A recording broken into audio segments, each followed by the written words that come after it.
nos ensina a viver como Ele viveu. Nós, Igreja de Cristo, assim somos chamados, por olharmos para a vida de Jesus e termos na vida de Cristo a plena e suficiente inspiração para os nossos dias. Olhar para esta conduta de Jesus, portanto, é fundamental para nós e nos inspira, nos instrui. Acerca da prestação de contas, eu preciso rapidamente falar do que ela não é. Primeiro, que não é um sistema de aprisionamento e manipulação. Este é um equívoco. Muita gente não gosta de falar sobre prestação de contas, ou não gosta de praticar, porque acha-se livre demais para prestar contas da sua vida a alguém. Este senso de independência, este engano da autonomia, leva as pessoas a uma vida de aprisionamento interior, cadeias que não podem ser destruídas, a não ser pela ação da palavra de Deus, por meio da intervenção do Espírito Santo. Quando nós formos pregar ao longo deste mês de junho acerca da prestação de contas, nós não estamos trabalhando para manipular a sua mente, para aprisionar o seu coração. Deus, que é Senhor desta igreja, conhece o coração do pastor desta igreja. Sob esta autoridade, nós estamos instruindo para que a igreja viva conforme Cristo ensinou. Prestação de contas, portanto, não é aprisionamento, não é manipulação. Não podemos, portanto, através da prestação de contas, oprimir aqueles que Deus nos chamou para servir. Não é isto. Repreenda, exorte, ensine se alguém, de alguma forma, estiver te oprimindo por meio de alguma ferramenta que se utilize das Escrituras ou alguma estrutura eclesiástica. Como pastores, nós não temos a autoridade da parte de Deus para oprimir a igreja. Muito pelo contrário, fomos por Deus colocados no meio da igreja, não acima, jamais acima, no meio da igreja, para que sirvamos de exemplo. Um pastor não tem autoridade bíblica para mandar em alguém. E eu aprendi isto de modo tão claro. Quando o meu pastor sempre me ensina, nós somos pastores de pessoas livres, que se relacionam com Deus e que olham para nós e assim procuram imitar a Jesus. O que é a prestação de contas? No reino de Deus, a prestação de contas é um traço da cultura dos que nascem em Cristo e vivem conforme lhe agrada. Faz parte do ser crente, falar sobre o seu coração, abrir a sua intimidade para pessoas específicas. Não é algo de outro mundo para aquele que é crente, assim como tive alguns anos a oportunidade de conhecer os Estados Unidos da América. E confesso que ainda hoje fujo da minha responsabilidade brincando com relação ao inglês que eu inventei. É um idioma só meu. Quem quiser falar comigo, que fale do meu jeito. Aleluia. Errado, tem que corrigir isso. Mas o que é interessante é que quando eu chego nos Estados Unidos, eu mais perdido que segue em tiroteio. Nervoso para atravessar aquela inspeção da polícia. Quem já passou por isso sabe o que é. O pouco que eu sabia falar, eu desaprendi. O policial me perguntava: o que você veio fazer aqui? Eu falava: eu mostrava os papéis da igreja que nos convidaram. Acabou. E aí eu saio de lá pela misericórdia de Deus. Obviamente, me levaram para uma revista mais séria. Alguma coisa de errada não está certa. E quando eu saio daquele constrangimento todo, eu vejo uma criança de pouco mais de 3 anos falando inglês fluentemente. Por que é tão difícil para mim e tão fluido para ele? É a cultura dele. Ele lá nasceu. Nós nascemos em Cristo Jesus. Aleluia. E somos livres para prestar contas. A prestação de contas é a verbalização de um coração entregue, sincero e amável. É a manifestação concreta, inequívoca, de uma mente que foi regenerada. E finalmente compreende que para ser tudo o que nasceu para ser, há uma falta que não será satisfeita em si. Quando eu presto contas, eu reconheço que dependo de alguém. Aleluia. Antes de prosseguir, eu fiz uma pesquisa algum tempo atrás, buscava uma imagem para, de alguma forma, ilustrar a prestação de contas. E quando eu coloquei no Google prestação de contas, ou autoridade e dependência, imediatamente eu vi imagens de marionetes, fantoches, coisas que remetem a algo ruim, pesado, terrível. E não é estranho o mundo olhar para a autoridade, para a dependência, para a prestação de contas como um todo, e ver nisso algo pesado demais para carregar, difícil demais para aplicar, impossível, por assim dizer.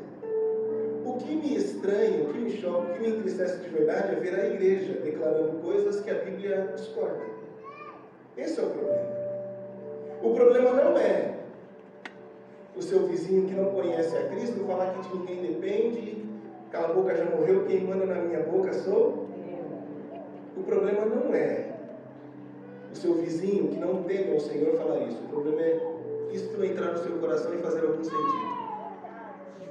Você é crente. Você é cheio do Espírito Santo de Deus. Você é diferente. Porque Ele te fez assim. Somos nascidos nele. Voltaremos para Ele.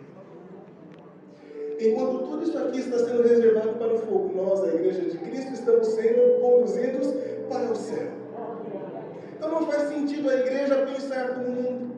Por isso Paulo clama de uma maneira tão contundente aos romanos, dizendo, pelo amor de Deus, não adotem o padrão deste mundo como prática de vida. Antes, renovai a vossa mente em Cristo Jesus. Mudança completa, de dentro para fora. Começa do lado de dentro, mas precisa ser visto do lado de fora. Entreguem-se, pois, os vossos corpos para serem santificados, sacrificados, consumidos na presença de Deus. E então, e somente então, vocês vão poder experimentar a boa, perfeita e agradável vontade de Deus. Os requisitos para experimentarmos a boa, perfeita e agradável vontade de Deus é não pensarmos mais como o mundo pensa, não vivermos mais como o mundo vive, é sermos donos de uma identidade nova.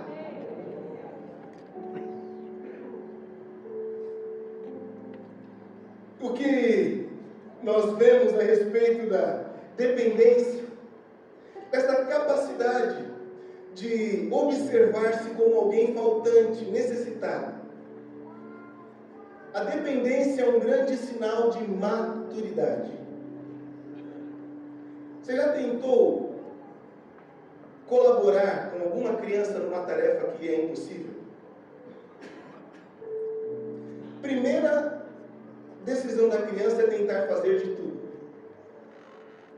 Quando quebrar, provavelmente vai entrar em pânico e vai chorar. Mas antes não vai pedir ajuda. Porque a criança olha para si da forma mais inocente, mais incongruente, mais irracional possível, que é, eu posso tudo, eu sei tudo, eu faço tudo. Por isso que temos telas em nossas janelas das casas. Por isso que as nossas crianças sentam-se em cadeirinhas. Porque pela minha experiência paternal, eu entendo que até os 5, 6 anos, a minha grande tarefa é não deixá-los se matar. O Rico é o que mais me desafia nesse sentido. Ele quer me provar que escada é feita para voar. A ideia fixa na mente de que pode tudo, de que sabe tudo, de que ninguém depende. Isso é muito natural, muito observado em crianças, mas nós já crescemos, amém? Amém. Dependência é um sinal de maturidade. E só presta contas quem se reconhece dependente. Quando não prestamos contas é porque temos em nosso coração a plena percepção de autonomia. Posso sozinho, sei sozinho, vou sozinho. Errado. Sozinho, o homem só encontra a morte. Por mais antagônico que pareça, maturidade está profundamente relacionada com dependência. Em suma, o que se espera é que com a dissipação da imaturidade venha a plena compreensão do valor da dependência. Sobre isso, há um teórico da psicologia, de quem discorda em vários fatores, mas sobre essa percepção acho muito interessante, chamado Winnicott. Winnicott afirma que existem 3 estágios do desenvolvimento humano. Primeiro é dependência absoluta. Segundo, dependência relativa. E terceiro, rumo à independência. Perceba que nem mesmo a psicologia reconhece o ser humano como algo independente, como indivíduo solo. Nesse primeiro estágio, o indivíduo, que é o bebezinho, ele chora sem saber até mesmo a respeito do porquê está chorando. Ele só sente a falta. Mas ele não sabe que a fralda está suja. Ele não sabe que a barriga está vazia. Ele não sabe que está com frio ou com calor. Ele só sente a falta, só sente uma necessidade e não consegue reconhecer a provisão dessa necessidade. Esta é a fase da dependência absoluta. Não reconheço a falta, menos ainda reconheço quem pode me prover. Todas as crianças viveram isso. E vivem isso. Segundo estágio é quando há ao reconhecimento da falta, eu denomino exatamente o que é que eu quero e reconheço quem pode prover. Quando eu vou buscar os meninos no colégio, geralmente o rico senta no cadeirão e já pede: "Uou, papai, uou!" E como nós temos um vocabulário só nosso, eu entendi que ele está querendo ouvir rock and roll, papai. Sim, somos desses. E aí eu coloco para ele ouvir e ele fica balançando a cabeça. O que é interessante é que o rico reconhece o que ele quer e reconhece quem pode favorecê-lo. Chegará um momento que eles vão se desenvolver a ponto de prover necessidades que agora serão minhas. Percebe que de alguma forma a dependência sempre estará nos tocando? Ou seremos aqueles que vão prover, ou seremos aqueles que vão necessitar? Hoje eu vivo a fase de prover as necessidades dos meus filhos, mas haverá um dia que eles vão me satisfazer. Dependência é um sinal de maturidade. Sobre a luz do livro Discípulo Radical, de John Stott, se você ainda não leu, sugiro essa leitura, Discípulo Radical, de John Stott. O autor, ele faz a seguinte afirmação: a recusa em ser dependente dos outros não é um sinal de maturidade, mas de imaturidade. Ao que nos apresenta como ilustração de sua afirmação, um filme intitulado Conduzindo Miss Daisy, onde uma mulher idosa se recusa a aceitar que precisa de um novo chofer. No início de relacionamento de Miss Daisy e Hulk, o chofer, há uma profunda tensão expressa nas palavras dirigidas ao bondoso motorista. Miss Daisy está dirigindo, ela corrige o carro e o seguro se recusa a segurar um novo carro dela, porque o seguro entende que ela não tem mais capacidade de dirigir. Por isso o filho contrata um chofer para conduzi-la para onde que ela deseja ir. E o que é interessante é que ela se dirige para esse chofer e logo no início do relacionamento ela diz assim: eu não preciso de você, eu não quero você, eu não gosto de você. Hulk engole e pacientemente dirige, conduzindo Miss Daisy. Uma das cenas finais do filme, ela está sentada à mesa juntamente com seu filho e o chofer, a quem agora ela chama de melhor amigo. E nesta cena, ela vê um prato com uma torta que ela mais gostava, só que ela agora não apenas não consegue mais dirigir, ela não consegue se alimentar.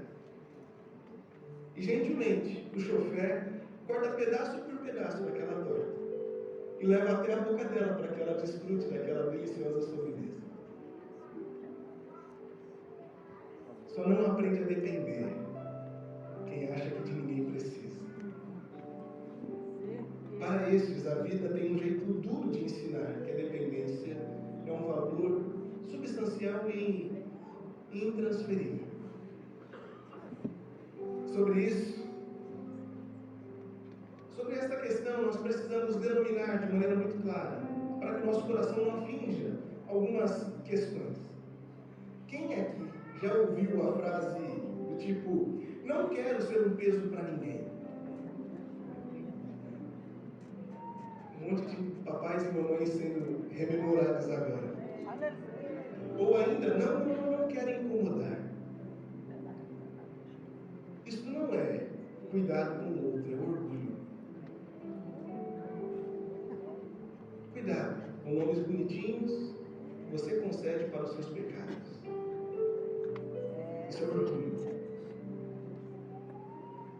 É óbvio que a convivência, a coletividade, de alguma forma nos inibe, nos atrapalha, nos restringe.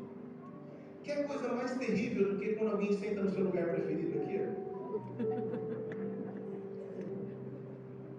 Tem uma cadeira que já tem o seu formato.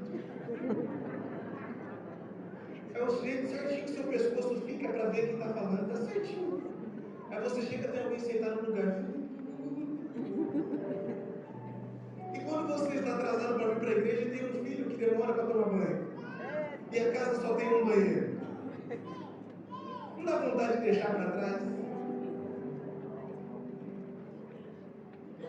Percebe que essa convivência de alguma forma vai nos inibir, vai nos atrapalhar, vai nos impedir de realizar uma série de coisas que desejamos, que queremos, que pensamos ser melhor. Mas quem trocaria esta realidade por uma igreja vazia? Nós vimos durante a pandemia o que é esse auditório vazio. Todos os lugares à sua disposição e não havia comunhão. Não havia vida. Quem trocaria a casa apertada, cheia da família, por uma mansão só para você? Quem trocaria?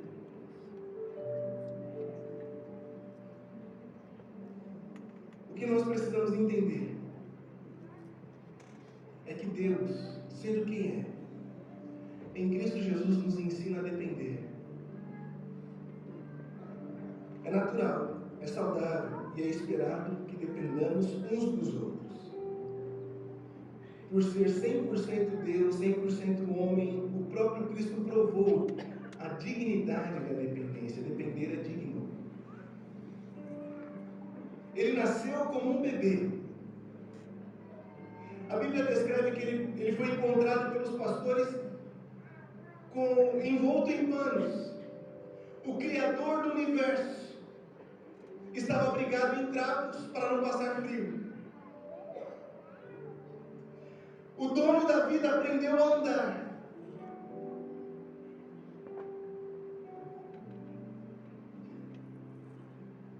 Ele nasceu como um bebê totalmente dependente do cuidado de Maria, sua mãe.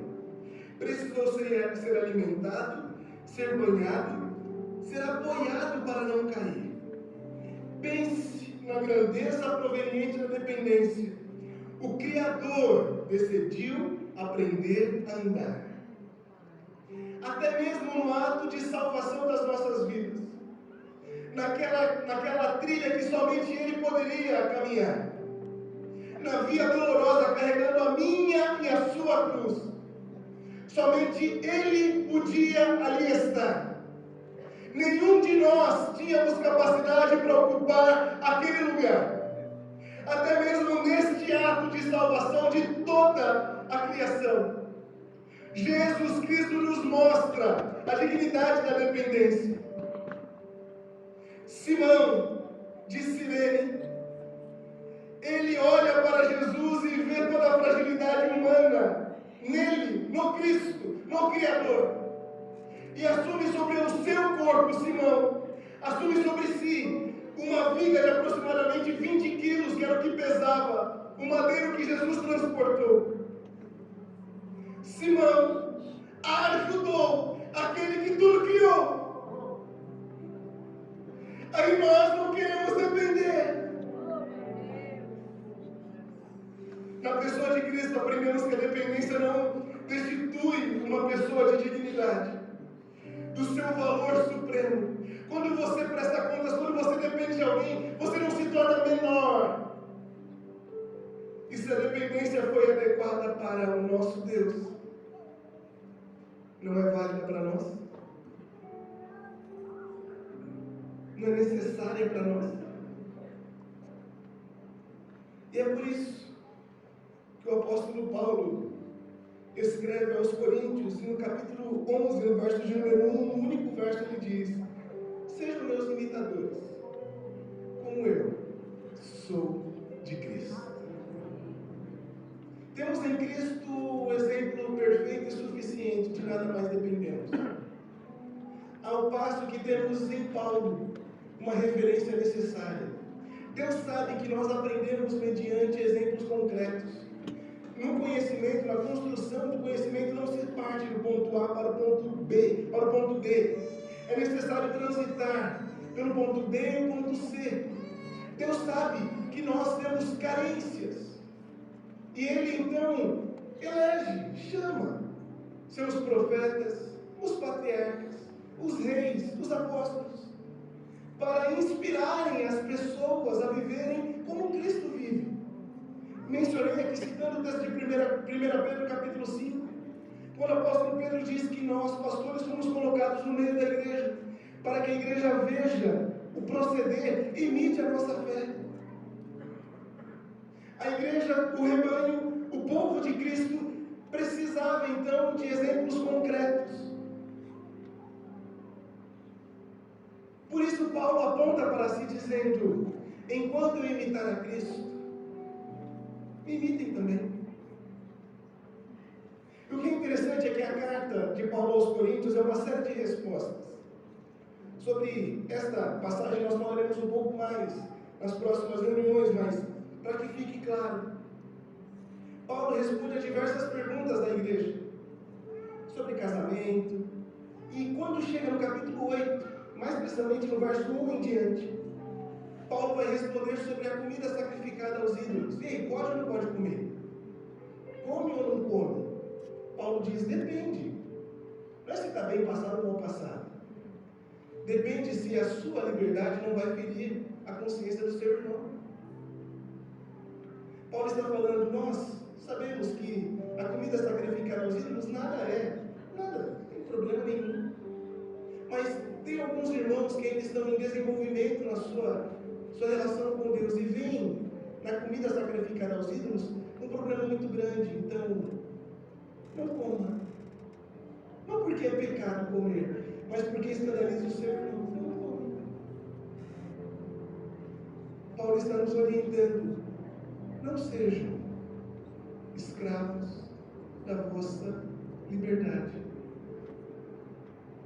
Neste contexto, Paulo ainda vai ser mais incisivo, dizendo que quando eu escandalizo o meu irmão, sem me preocupar com a opinião dele, com o coração dele, é como se eu estivesse esmurrando o corpo de Cristo, como os soldados fizeram antes da morte na cruz.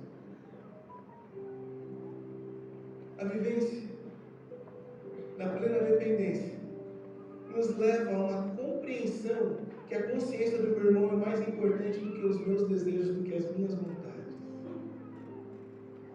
E é para esta vida que Cristo nos chamou. Você é livre para prestar contas, é livre para depender, é livre para amar. Não se utilize dessa liberdade